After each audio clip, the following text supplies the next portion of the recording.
6:49 is your time. A new president-elect has been named, but President Trump says he's going to fight the results. That brings us to our political plays of the week on this Monday. We're glad to have Democrat analyst Michael John Gray and Republican analyst Bill Vickery back here in studio this morning.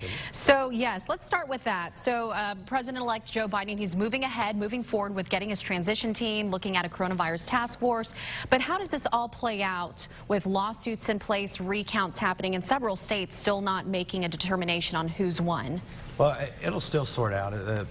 President Trump is gaining in Arizona. He may end up winning that state by the time it's over. But point is, the margins are still big enough. We've seen no real evidence of widespread fraud that the courts would look into.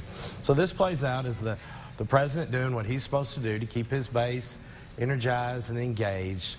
But at the end of the day, we will have a transition into a new president and vice president. Yeah, I do think that the president is being judicious here.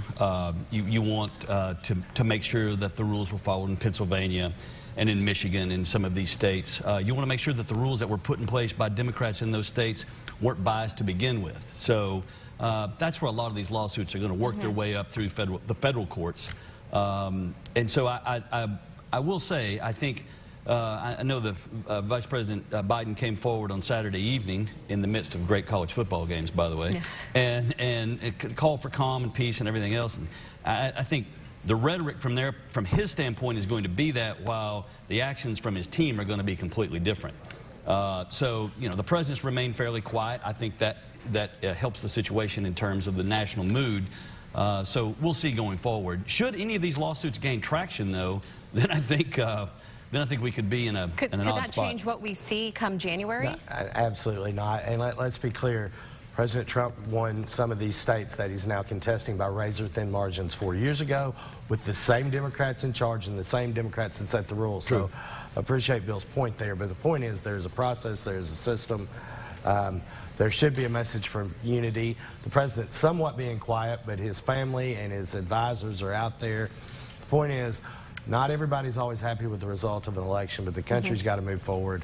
Leadership in both parties should step up and say, we're going to fight these things out in Congress. We're going to continue to have issues in Washington, but this is part of our process. This dangerous rhetoric coming from the president's not helping anything. This is what I think you'll see going forward.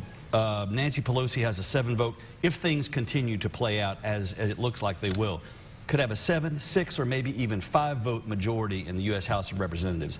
If it's below 7, it's the smallest majority in the modern political history that any Speaker of the House would have to govern. That's not a governing majority. Republicans split 3 seats in California, flipped 2 seats in New York, which were big gains. There wasn't this blue wave. They win both of these runoffs in Georgia, which they should easily. Then they control the Senate 52-48 again. So you have a very evenly divided political country. And I think appreciate what the former vice president's rhetoric on calling for calm, but the reality is he's going to be dragged harder and harder to the left by the AOCs of his party. He jogs everywhere, by the way, and it's a little bit funny to see him kind of. That's a long run to the podium there. And by the way, that was the first time I've ever seen the vice presidential nominee speak longer than the presidential nominee.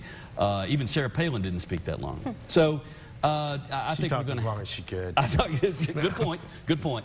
But I think we're going to see a divide. We're going to see a divided country, and that's almost impossible for this administration. All right.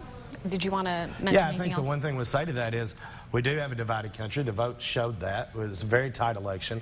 Point is, whether it's a slim majority, an overwhelming majority, or divided political scene like we have now, they were elected to go get things done, whether they're pulled left or they're pulled right. If the American people don't see work being done together, they ought to vote them all out. It's time to go to work. All right, I don't disagree with that. I agree with that completely with what Michael John just said. Michael John, Bill, thanks for being in here. We'll be right back with the last check of your forecast.